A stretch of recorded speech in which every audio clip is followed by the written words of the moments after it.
वक्रतुंड महाकाय सूर्यकोटि समप्रभ निर्विघ्नं कुरु मे देव सर्वकार्येषु सर्वदा कर्पूरगौरं करुणावतारं संसारसारं भुजगेन्द्रहारं सदा वसन्तं हृदयारविन्दे भवं भवानी सहितं नमामि। शान्ताकारं भुजगशयनं पद्मनाभं सुरेशं विश्वाधारं गगनसदृशं मेघवर्णं शुभांगं लक्ष्मीकान्तं योगविद्याविनगम्यं वन्दे विष्णुं भवभयहरं सर्वलोकैकनाथं। नीलाम्बुजश्यामलकोमलांगं सीतासमारोपितवामभागं पाणौ महासाय विचारुचापं नमामि रामं रघुवंशनाथं।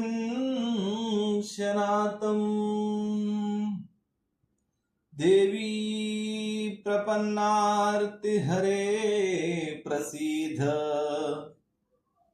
प्रसीद माता किलतो जगस्य प्रसीद विश्वेश्वरी पाहि विश्वं त्वमेव श्रीदेवी चराचरस्य। मनोजं मारुततुल्यवेगं जितेन्द्रियं बुद्धिमता वरिष्ठं वातात्मजं वानरयूथमुख्यं श्रीरामदूतं शरणं प्रपद्ये। गुरुर्ब्रह्मा गुरुर्विष्णु गुरुर्देवो महेश्वरा गुरुर्साक्षात् परब्रह्म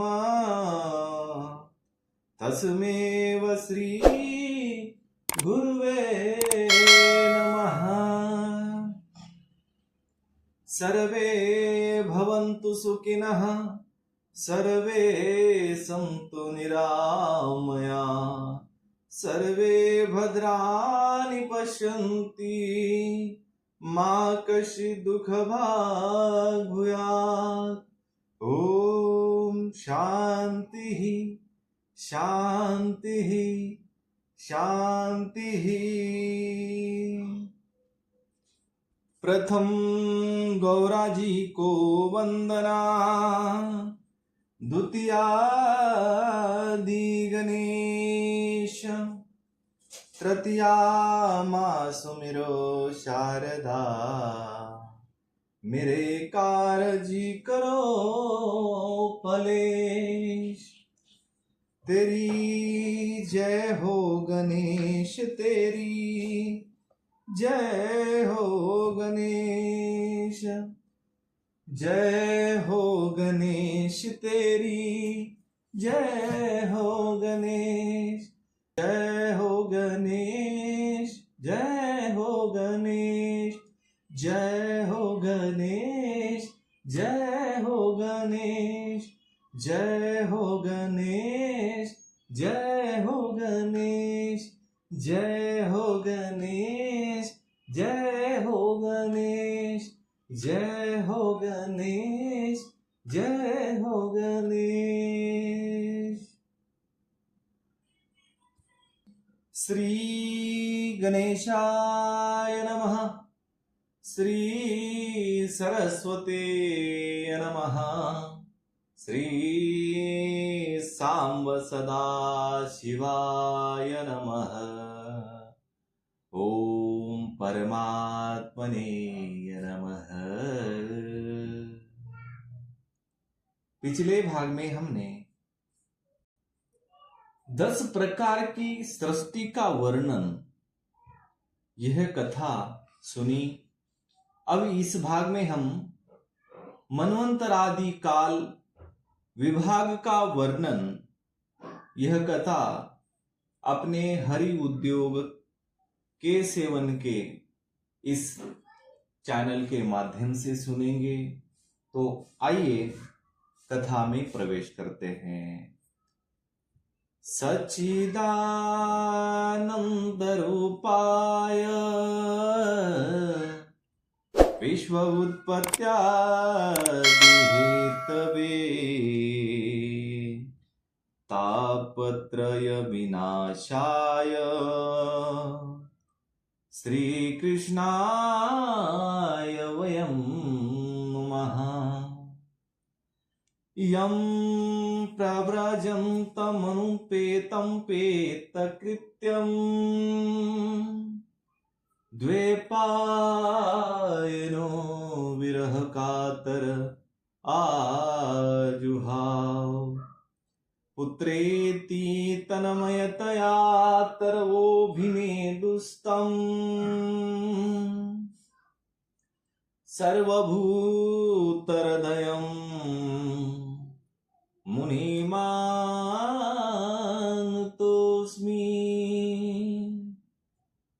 नैमिषे सुतमासीनं भिवाद्य महामतिं कथामृतरसास्वादकुशलः शौनको ब्रवीत। सच्चित आनंद रूप भगवान श्री कृष्ण को मैं कोटि कोटि प्रणाम करता हूं।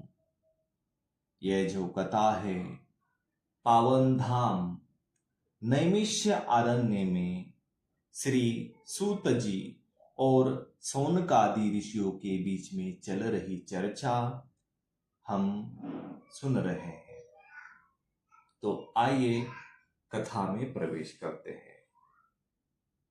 मैत्रेय जी कहते हैं, विदुर जी, पृथ्वी आदि कार्यवर्ग का जो सूक्ष्मतम अंश है, जिसका और विभाग नहीं हो सकता तथा जो कार्य रूप को प्राप्त नहीं हुआ है और जिसका अन्य परमाणु के साथ संयोग भी नहीं हुआ है, उसे परमाणु कहते हैं।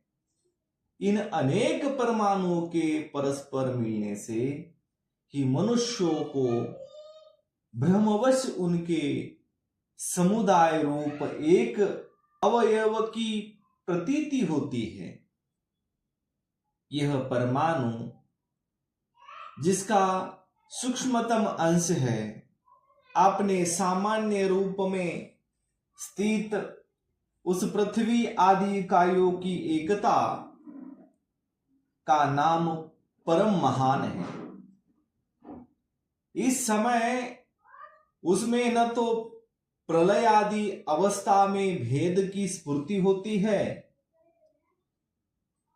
न घटपट आदि वस्तु भेद की ही कल्पना होती है। साधु श्रेष्ठ, इस प्रकार यह वस्तु के सूक्ष्मतम और महत्तम स्वरूप का विचार हुआ। इसी के सादृश्य से परमाणु आदि अवस्थाओं में व्याप्त होकर व्यक्त पदार्थों को भोगने वाले सृष्टि आदि में समर्थ अव्यक्त स्वरूप भगवान काल की भी सूक्ष्मता और स्थूलता का अनुमान किया जा सकता है।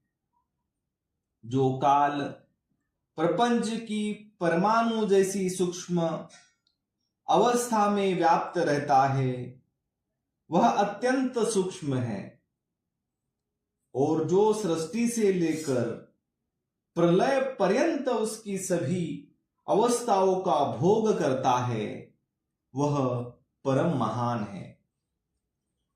दो परमाणु मिलकर एक अणु होता है और तीन अणुओं के मिलने से एक त्रस रेणु होता है, जो जरोखे में से होकर आई हुई सूर्य की किरणों के प्रकाश में आकाश में उड़ता देखा जाता है। ऐसे तीन त्रस रेणुओं को पार करने में सूर्य को जितना समय लगता है उसे त्रुटि कहते हैं। इसे सौगुण काल वेद कहलाता है और तीन वेद का एक लव होता है।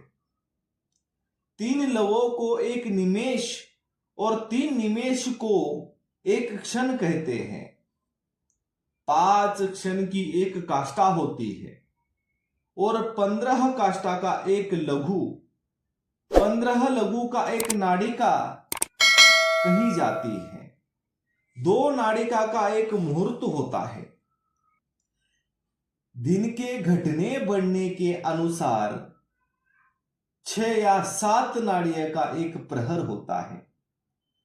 यह याम कहलाता है।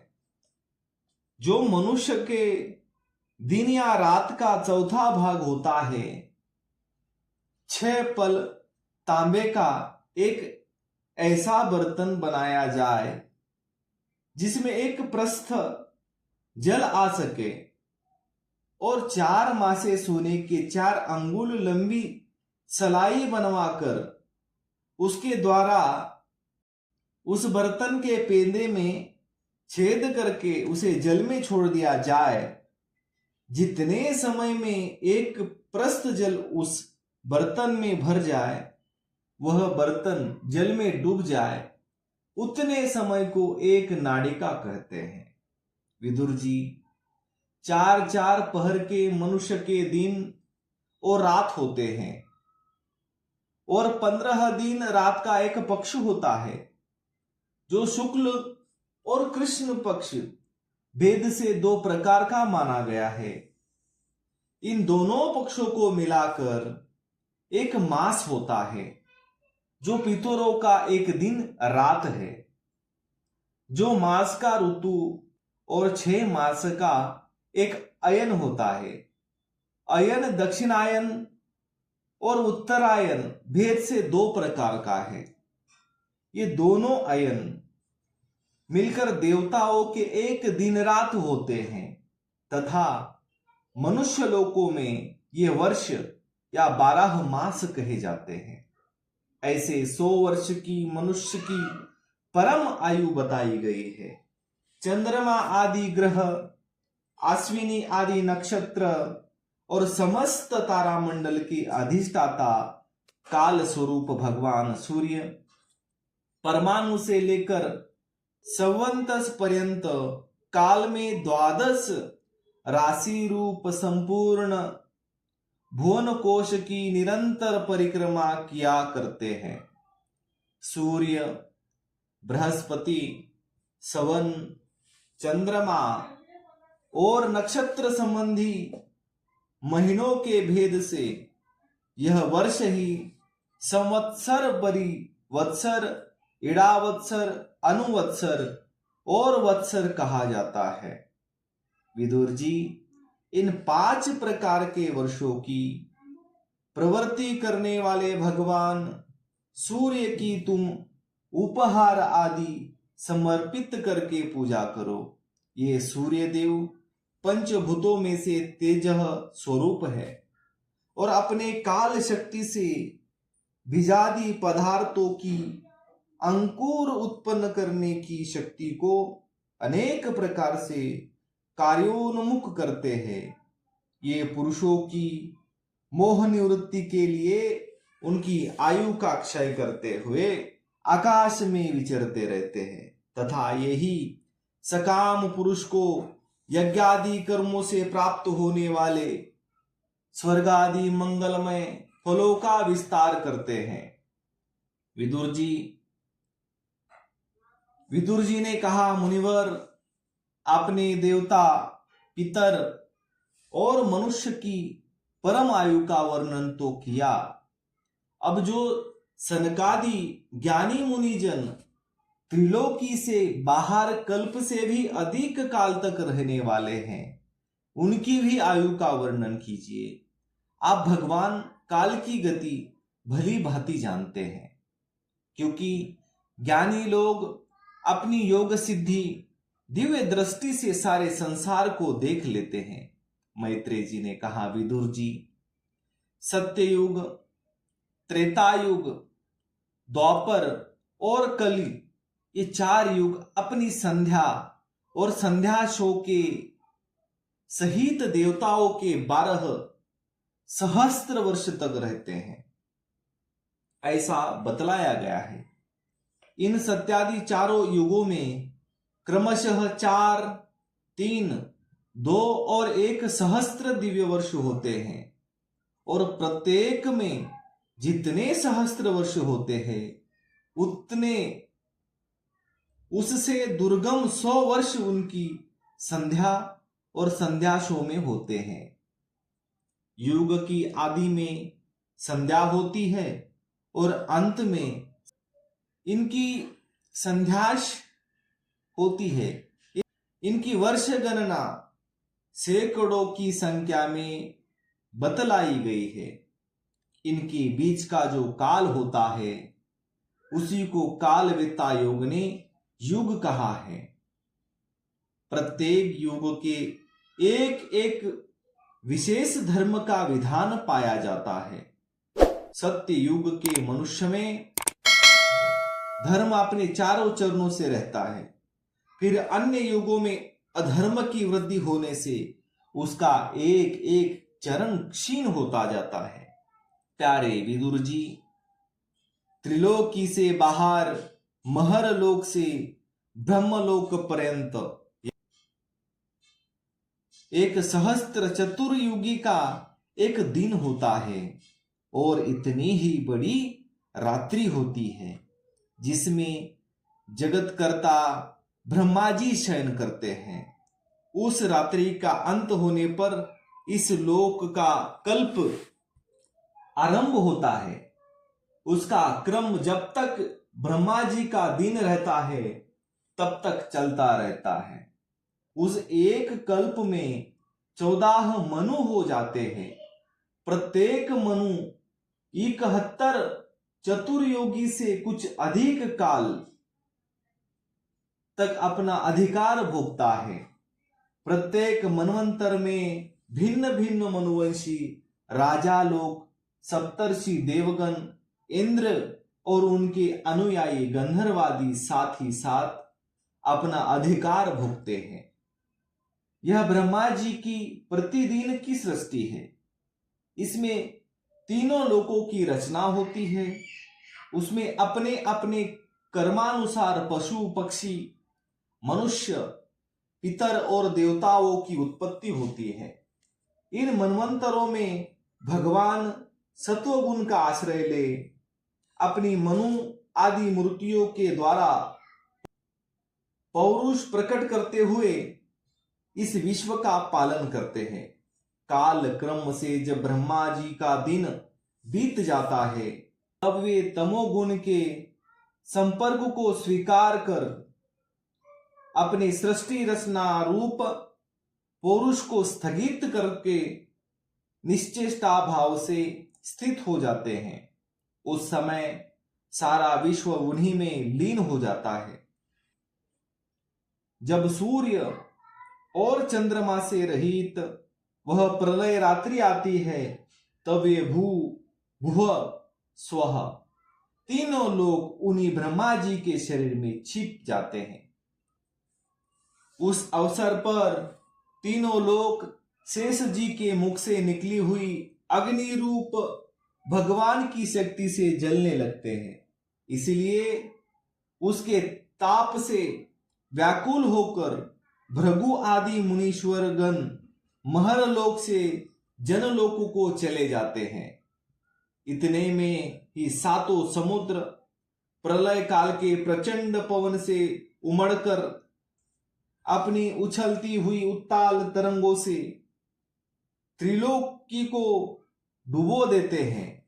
तब उस जल के भीतर भगवान शेषशय्या योग निद्रा से नेत्र मूंद कर शयन करते हैं।